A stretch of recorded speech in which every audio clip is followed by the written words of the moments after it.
Assalamualaikum warahmatullahi wabarakatuh. Waalaikumsalam warahmatullahi wabarakatuh. Kembali lagi dengan saya Ega June di podcast kesayangan kalian, yakni Jeda Kampus.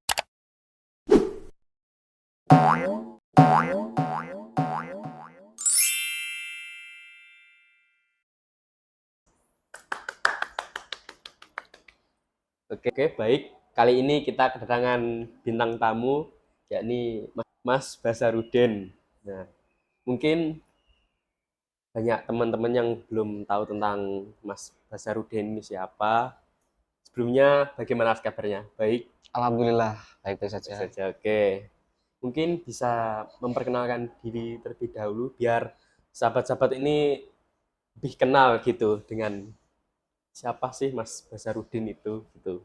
Perkenalkan, nama saya Muhammad Hasarodin dari program studi Ilmu Komputer semester 7. Asal Blitar, Kecamatan Kademangan, Jalan Asri nomor 22. Oke. Jadi Mas ini ketua apa ini? Koordinator Regional koordinator regional Kediri Raya. Kediri Raya, Iya, KIP Kediri Raya. iya. Oke. Mungkin bisa dijelaskan mungkin apa dan mungkin juga apa sih itu KIP gitu Mas? Mungkin kan banyak teman-teman yang penasaran gitu. Ya, sebelumnya itu teman-teman banyak yang belum tahu ya. Regional Kediri Raya itu ada beberapa kabupaten, yakni mencakup dari Blitar sampai Madiun itu ada 11 kabupaten atau kota. Eh, Masnya tadi tanya tentang KIP. Nah, KIP itu adalah eh, mungkin teman-teman mahasiswa itu banyak yang belum tahu terkait apa KIP. Pasti ngiranya KIP itu adalah beasiswa. Nah, sebenarnya bukan. KIP itu ada bantuan kepada mahasiswa atau siswa, yakni yang mempunyai kemampuan untuk menjenjang pendidikan yang lebih tinggi, tapi dia tidak mempunyai ekonomi yang lebih bagus. Maka dari itu pemerintah Kemendikbudristek, Kemenak, LLDikti itu membangun sebuah istilahnya memberi program, yakni KIP tersebut. Nah, kalau beasiswa itu semacam penghargaan yang mana mahasiswa itu mempunyai prestasi, terus itu dikasih biaya pendidikan sampai lulus begitu. Oke, oke baik Mas. Di Unum Blitar kan juga ada bidik misi nih. Nah, Ya, apa sih perbedaan antara bidik misi dan KIP kuliah itu? sebenarnya nggak ada bedanya. KIP dan bidik misi itu nggak ada bedanya. Eh, Tahun lalu dari 2010 sampai 2020 angkatan saya itu eh, awalnya bidik misi. Namun lambat laun bidik misi itu digantikan oleh KIP doang. KIPK kuliah. Terus di tahun 2020 sampai 2021 kalau nggak salah, itu diganti KIP. Terus lambat laun lagi dari 2021 sampai 2023 itu ada lagi kebijakan namanya KIPK Merdeka gitu. Jadi ya, banyak ya ternyata. Istilahnya kayak nggak ada bedanya, cuman pergantian nama Ya, doang. ternyata pergantian namanya itu banyak gitu. Iya, dari tahun ke tahun. Gini Kak, bagaimana sih proses pendaftaran KIP kuliah itu? Mungkin biar teman-teman itu tahulah bagaimana caranya biar daftarnya itu. Oke, sebelum dijawab itu biar teman-teman itu like, comment, share, dan Subscribe. subscribe dulu. Oke, dan pantengin terus, jangan di skip-skip. Oke, oke Mas, bisa dilanjut Mas. Pendaftaran KIP ya, Ya, itu sebenarnya nggak mudah juga nggak sulit. Itu ada langkah-langkahnya juga mudah, tapi persyaratannya sulit. Itu yang dikatakan mudah tapi agak sulit. Pendaftarannya sendiri itu dari eh, data-data pribadi sampean, kamu, jenengan. Itu ada NIK, NISN, data-data pribadi yang ada di sekolah, KK, terus ada lagi paspor, kok paspor, rapot, hasil rapot itu juga menjadi persyaratan di KIPK kuliah.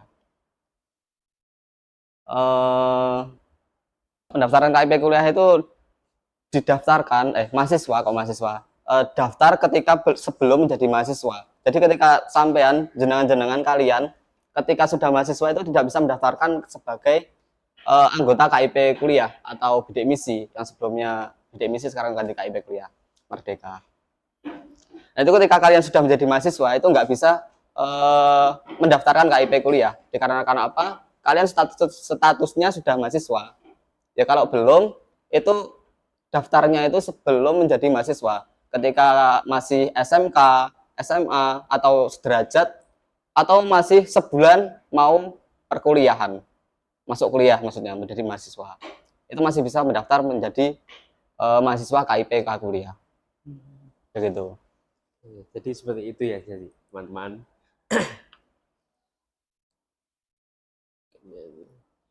Oke, gini Mas, terkait pembiayaan, woi, oh, sorry.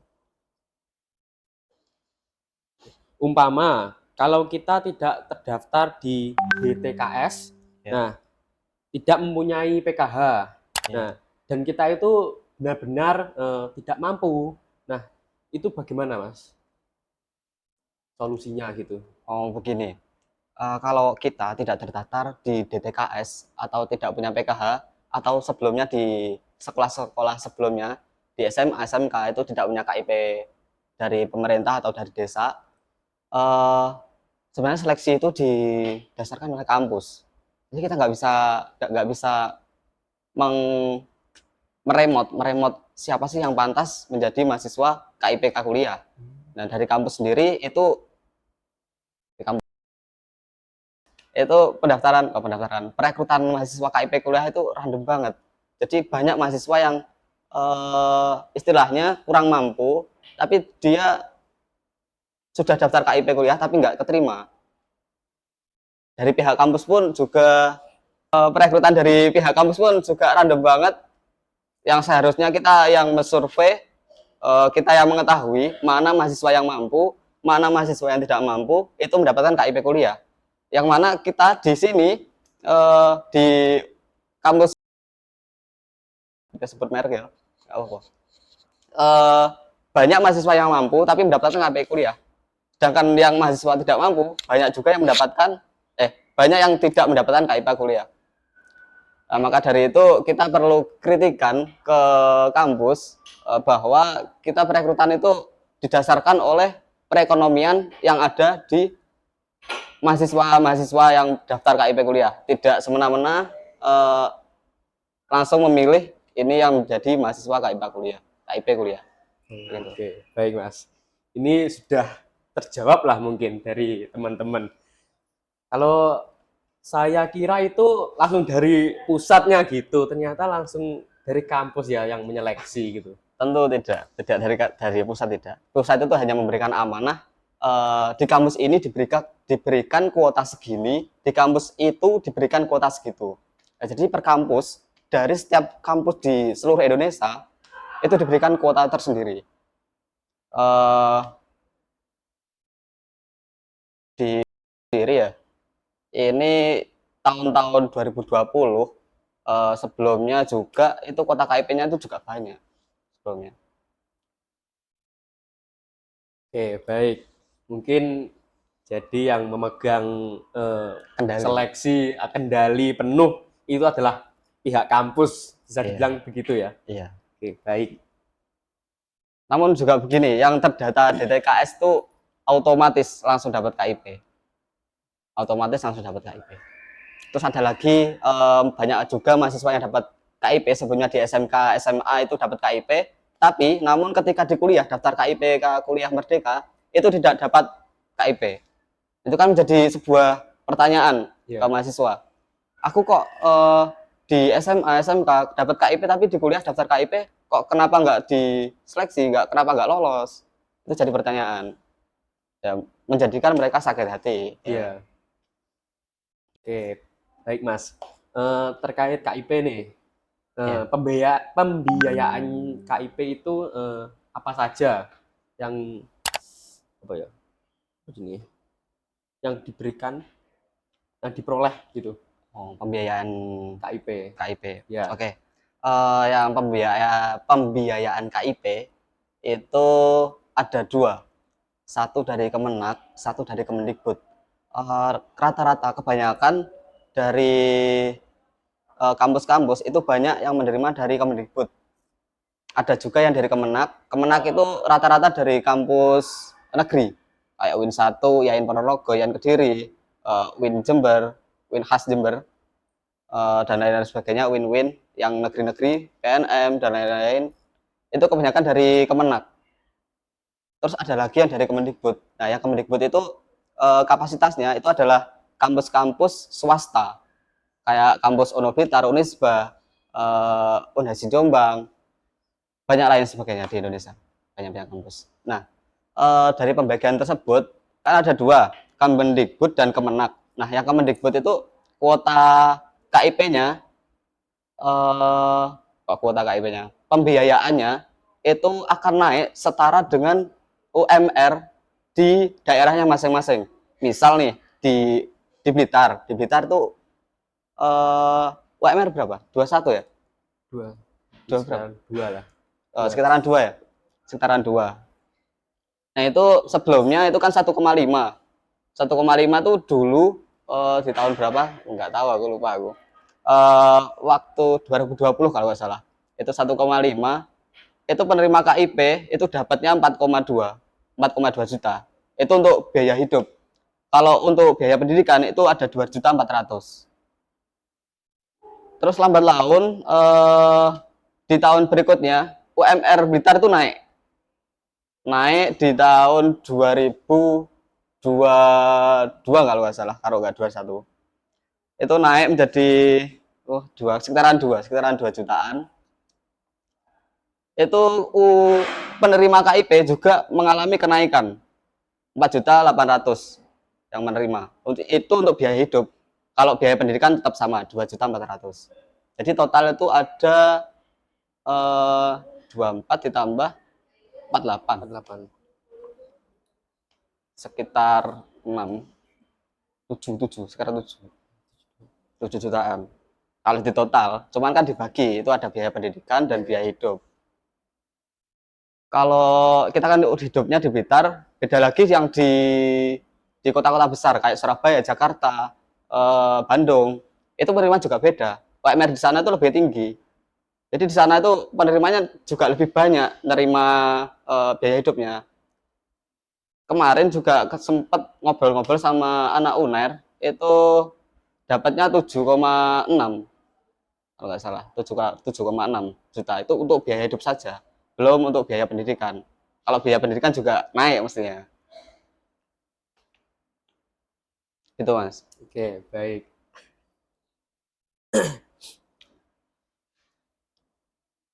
Oke, ini Mas.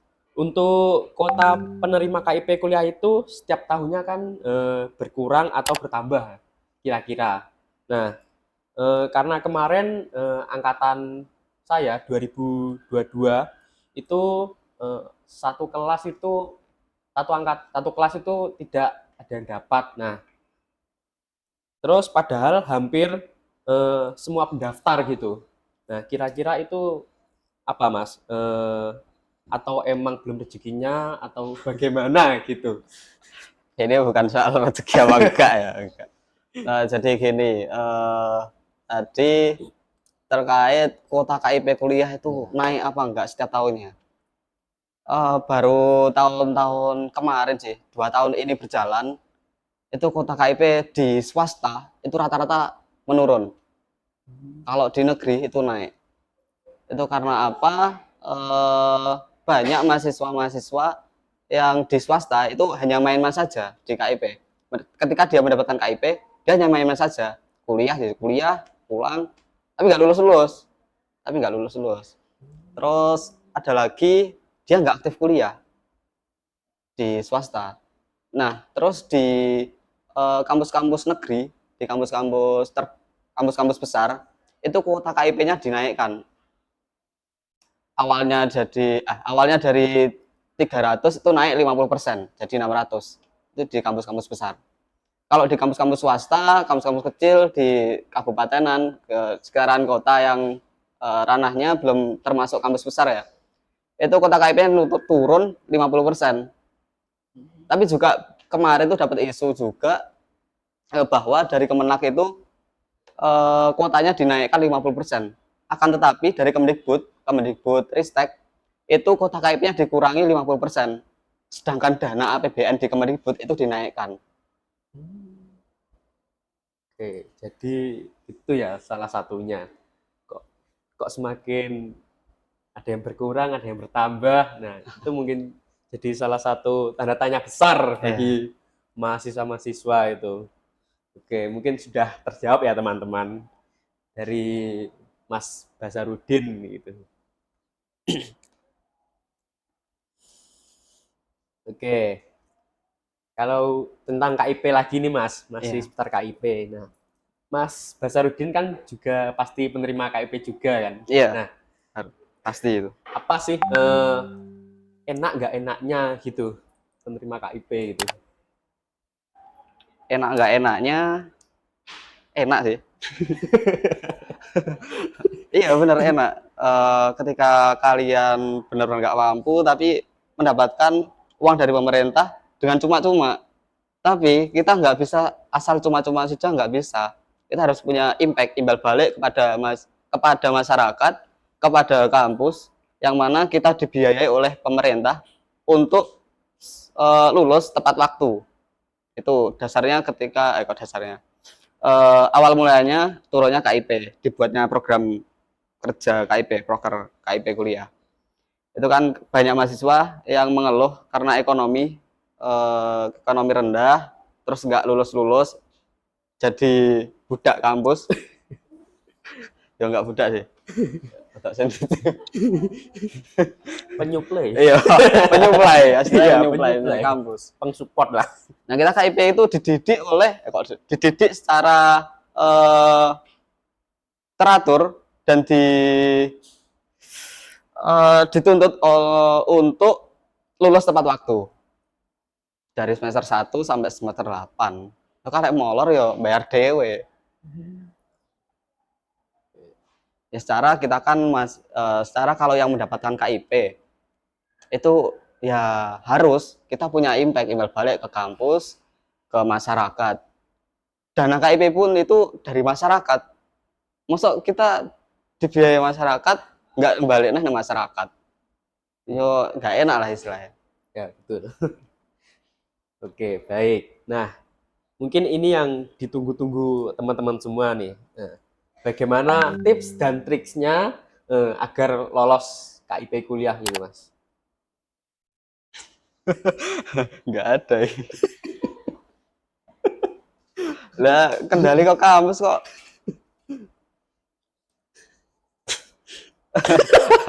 Enggak. Ada deh, ada sebenarnya. Jadi tips dan triks itu harus memenuhi syarat-syarat yang ada di laman KIPK kuliah. Itu ada beberapa berkas yang harus dilengkapi, mulai dari SKTM, NISN, terus SKL atau rapot SKHUN dan lain-lain. Itu harus terpenuhi. Itu pertama. Tapi itu bukan menjadi acuan kita lolos, enggak, itu cuma persyaratan doang. Jadi lolos enggaknya itu ditentukan oleh kampus, diseleksinya ditentukan oleh kampus. Lalu yang terdata di DDKS atau yang dapat KIP itu ada sebagian yang secara langsung itu lolos KIP, sebagian tapi enggak semua. Terus ada lagi yang terdata di DTKS itu secara langsung akan diterima lolos menjadi mahasiswa KIP gitu. Oke, baik. Oke, baik, Mas. Oke. Tadi kan tips dan triksnya. Nah, sekarang mungkin pesan nih buat prodi ilmu komputer nih, Mas. Mungkin bisa. Pesan ya, Ya. ini untuk mahasiswa lama semoga cepat lulus. Untuk mahasiswa baru yang semester 1 sampai semester 8 itu kuliah yang rajin, nggak kuliah pulang, kupu-kupu istilahnya, nggak kupu-kupu. Kita kuliah nggak hanya kuliah terus pulang, materi pulang. Kita perlu praktek, perlu organisasi, perlu berorganisasi, beradu argumen ke mahasiswa-mahasiswa lain. Itu sih pesan saya. Oke, baik. Oke, baik Mas. Mungkin bisa diceritakan lah tentang rekam jejaknya mengenai bagaimana kok bisa menjadi ketua koordinator regional Kediri Raya gitu, Mas. Ya, awal rekam jejak. Awal masuk di kepengurusan regional itu sebelumnya saya menjadi pengurus Formadiksi di Univitar. Itu dapat amanah dari ketuanya sebelumnya sebelumnya ketuanya yang tahun ini dapat amanah, kamu naik ya ke regional, itu masih jadi pengurus, dapat amanah dari situ. Naik itu enggak naik jadi ketua, enggak, jadi pengurus doang, pengurus di regional. Itu setahun kepengurusan, terus enggak lama sih, satu kepengurusan tuh serasa kayak sebulan. Ya emang organisasi kalau dilakoni, ditelateni itu kayak enggak lama. Cepet cepet banget, serasa sebulan doang. eh dari situ, awal kepengurusan di situ, pengurus dari Formadiksi Univitar naik ke regional pengurus, terus eh, lambat laun secara ketika pergantian pengurus itu kita adakan musyawarah besar, musyawarah regional. Jadi dihadiri oleh beberapa kampus yang ada di regional Kediri Raya. Ada Madiun, Blitar, IAIN Ponorogo, Kediri, Win 1 Tulungagung, Jombang, dan lain-lain. Banyak, ada 11 kabupaten, 11 kota. Itu nggak tahu, saya dicalonkan secara tiba-tiba. Dicalonkan menjadi koordinator regional secara tiba-tiba. Saya ditelepon oleh koordinator regional sebelumnya. Mas Basar, besok mencalonkan diri sebagai koordinator regional ya. Saya menjawab iya, karena dari mbaknya, pengurusan sebelumnya itu nggak ada yang mencalonkan. Jadi istilahnya saya aklamasi, hanya saya dan kotak kosong gitu. Dari kemampuan public speaking itu saya nggak ada secara, ya gimana, mau nggak mau harus jadi dan terpaksa. Tapi ya nggak apa-apa, secara terpaksa kita dari regional Kediri Raya mengalami kemajuan yang cukup pesat. Dari sebelumnya itu ada 7 forum di Kediri Raya, sekarang ada 9 forum. Dan kemarin juga mendapatkan penghargaan terbaik dari Jawa Timur. Koordinator regional Kediri Raya itu terbaik dan teraktif di Jawa Timur. Secara di Jawa Timur sendiri itu ada 5 regional. Ada Besuki Raya, Jember Raya, terus Pantura Raya, ada lagi Suramadu, Kediri Raya, serung. Iya, sudah. Kediri Raya, Ya. Pantura, Suramadu, Jember, sama satunya lagi lupa. Ada 5 kok. Ya, itu. Dari 5 regional itu yang teraktif itu adalah Kediri Raya.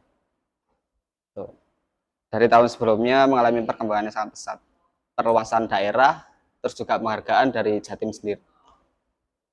Gitu. Oke, baik Mas. Mungkin kesibukannya mungkin apa hari kali ini gitu.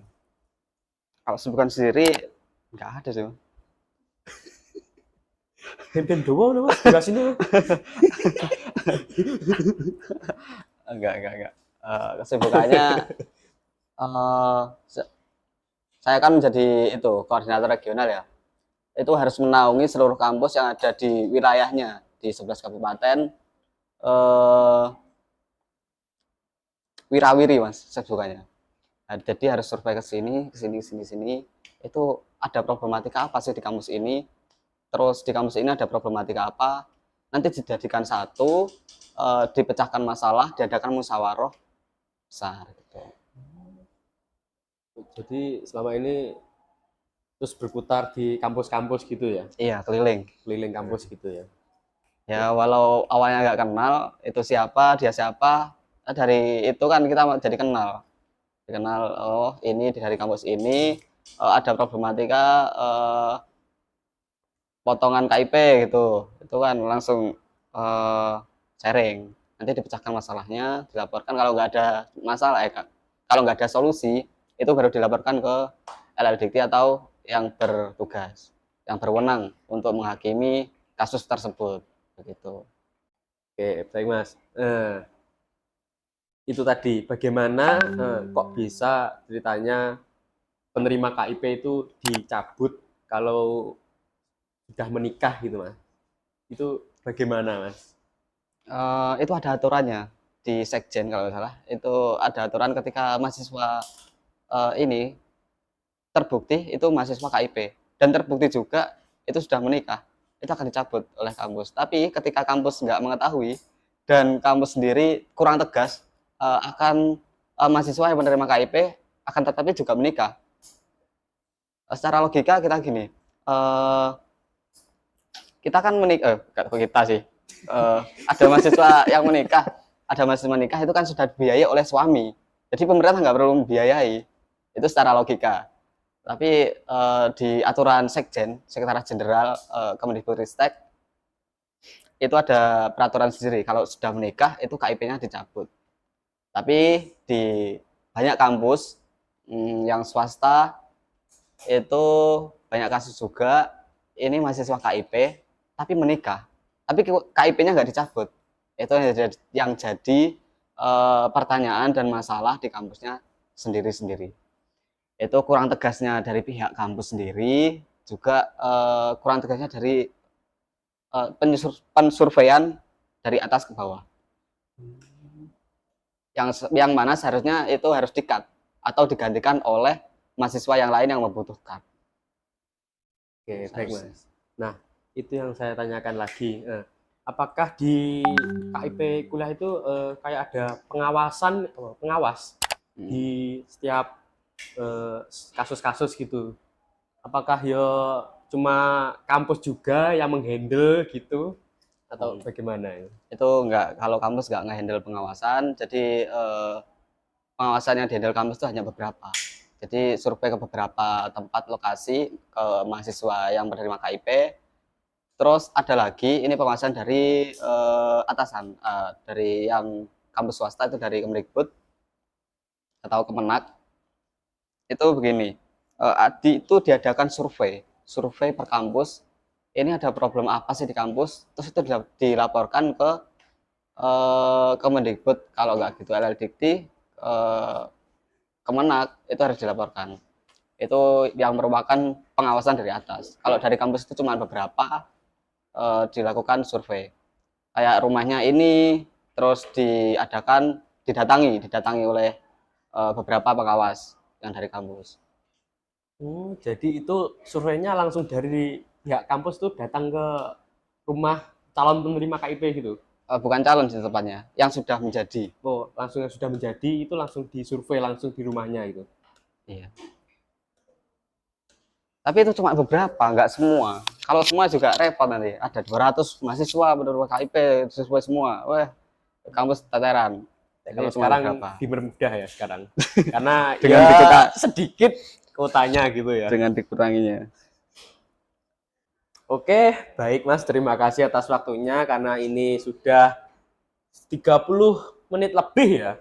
Nah, mungkin dari Mas Basarudin ada closing statement mungkin.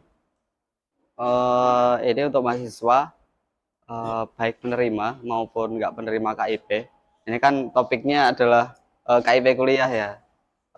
Yang mana ranahnya itu menuju ke mahasiswa penerima KIP kuliah secara keseluruhan. Nah, untuk pesan untuk mahasiswa Unul Blitar, kuliah jangan molor, rajin, banyak-banyak interaksi, banyak-banyak berkolaborasi, banyak-banyak membangun relasi. Dengan begitu kalian nggak menjadi mahasiswa yang itu saja. Istilahnya apa? Introvert. Kalian nggak menjadi introvert. Itu saja sih. Oke, baik, terima kasih Mas. Oke, baik. Untuk kesimpulan podcast kali ini, sebagai mahasiswa penerima KIP, harus mempunyai impact imbal balik ke masyarakat serta berkontribusi ke kampus. Secara kita dibiayai oleh pemerintah, namun tidak mempunyai imbal balik. Maka dari itu, sudah dibiayai juga harus ada kontribusi. Pesan juga buat yang bukan penerima KIP kuliah. Masih banyak beasiswa yang lainnya. Jadi tetap semangat.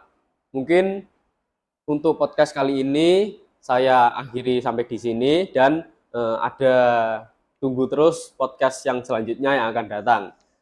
Kurang lebihnya saya mohon maaf. Wassalamualaikum warahmatullahi wabarakatuh.